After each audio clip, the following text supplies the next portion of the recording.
অনেকেই ভাবেন এই মোটা মোটা কলমি শাকের ডাঁটাগুলো দিয়ে কি করব, এগুলো তো ফেলেই দিতে হয়। না রে ভাই, আর কখনো ফেলবেন না। আজকে আমি এই মোটা মোটা কলমি শাকের ডাঁটাগুলো দিয়ে যে জিনিসটা বানাবো, একবার যদি দেখেন তাহলে আপনারও আর ফেলতে ইচ্ছে করবে না। চাইবেন সবসময় এই কলমি শাকের ডাঁটাগুলো রেখে দেই, কারণ এই কলমি শাকের ডাঁটা দিয়েই আপনি কিন্তু এক বেলার খরচ বাঁচিয়ে দিতে পারেন। আসসালামু আলাইকুম, কেমন আছেন সবাই? আশা করি ভালো আছেন।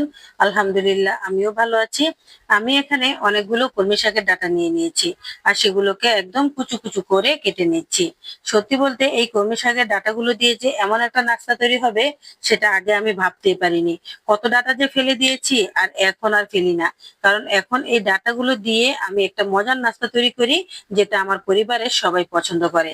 আর এটা ভাত দিয়েও খাওয়া যায়, এমনকি স্ন্যাক হিসেবেও খাওয়া যায়। যাই হোক, এখানে আমি কলমি শাকের ডাঁটা নিয়ে নিলাম, তারপর দিয়ে দিলাম এখানে আলু কুচি, তার সাথে দিয়ে দিলাম পেঁয়াজ কুচি আর কাঁচামরিচ কুচি, তারপর দিয়ে দিলাম মরিচের গুঁড়ো, ধনিয়ার গুঁড়ো, জিরের গুঁড়ো আর স্বাদ মতো লবণ। তারপর দিয়ে দিলাম এখানে 2 চামচ পরিমাণ বেসন, আর এখানে দিয়ে দিলাম 2 চামচ পরিমাণ আটা। বাস ভালো করে মিক্স করে নিচ্ছি। একটু একটু পানি দিয়ে মিক্স করবেন, অতিরিক্ত পাতলা করা যাবে না। আর একটু আটা দিলে বান্ডিংটা খুব সুন্দর হয়, খেতেও ভালো লাগে। যাই হোক, এখন আমি ভালো করে মিশিয়ে নিয়েছি। এতটা শক্ত হবে না, আমি আরো একটু পানি দিব, পানি দিয়ে একটু করে নরম করে নেব। জিনিসপত্রের যে দাম বেড়েছে, এর সাথে কলমি শাক ছিল 10 টাকা, এখন হয়ে গেছে 30 টাকা। তাই আর ডাটা ফেলা যাবে না। এই ডাটাগুলো দিয়ে আপনার ভাতের টেবিলে আরো একটা আইটেম তৈরি করে নিতে পারেন। এতে করে আপনার খরচও বেঁচে যাবে। এক মুঠা কলমি শাক দিয়ে আপনি একদিন চালিয়ে দিতে পারবেন। যাই হোক, এই তো আমি এখন সুন্দরভাবে ভেজে নিচ্ছি। হালকা করে একটু তেল দিয়েছি, আর তার মধ্যে চামচ দিয়ে সুন্দরভাবে গোল গোল করে দিয়ে দিচ্ছি। ব্যাস হয়ে গেল, এতটুকুই কাজ, এর বেশি কিছুই করতে হবে না। আর এখন চুলার আঁচটা একটু হালকা করে রেখেছি, যেহেতু ভিতরটা ভালো করে হতে হবে, ডাটাটা একটু সিদ্ধ হতে হবে। আমি কিন্তু এখানে সামান্য করে তেল দিয়েছি, আপনারা চাইলে ডোবা তেলও এটা ভাজতে পারেন, খেতে অনেক ভালো লাগবে। তবে আমি স্বাস্থ্যের জন্য সামান্য করে তেল দিয়েছি। আর এই তো এখন উল্টে দিচ্ছি। উল্টে দেওয়ার পর আমি আবার একটু চামচে করে একটু করে তেল দিয়ে দেবো, যেন অপর পাশটা সুন্দরভাবে হয়ে যায়। যাই হোক, দেখতে কিন্তু অনেক সুন্দর হচ্ছে, খেতে যে কত মজা, এটা যদি একবার বানান তাহলে বুঝতে পারবেন।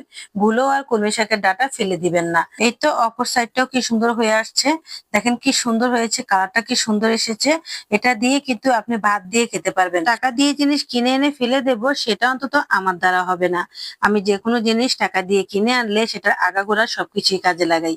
এই তো এখন কলমি শাকের ডাঁটাগুলো কাজে লাগিয়ে ফেলেছি। এখান থেকে এক ফোঁটা ডাঁটাও আমি ফেলে দেইনি, শুধু গোড়ার অংশটা সামান্য করে একটু করে ফেলে দিয়েছি। যাই হোক, এইভাবে যদি কলমি শাকের বড়া বানিয়ে নেন, তাহলে কিন্তু বিকেলের নাস্তার কাজটা সেরে যাবে। অনেক সময় আছে না, শাক দিয়ে দুপুরবেলা ভাত খেয়েছেন, আর ডাটা দিয়ে বাস বিকেলের নাস্তা সারিয়ে ফেলেছেন। দেখেছেন কত সুন্দর একটা সিস্টেম। যাই হোক, সবগুলো বড়াই কিন্তু আমি ভেজে নিয়েছি, আর এখন আমি তুলে নিচ্ছি। দেখেন কত সুন্দর হয়েছে, কতটা হেলদি।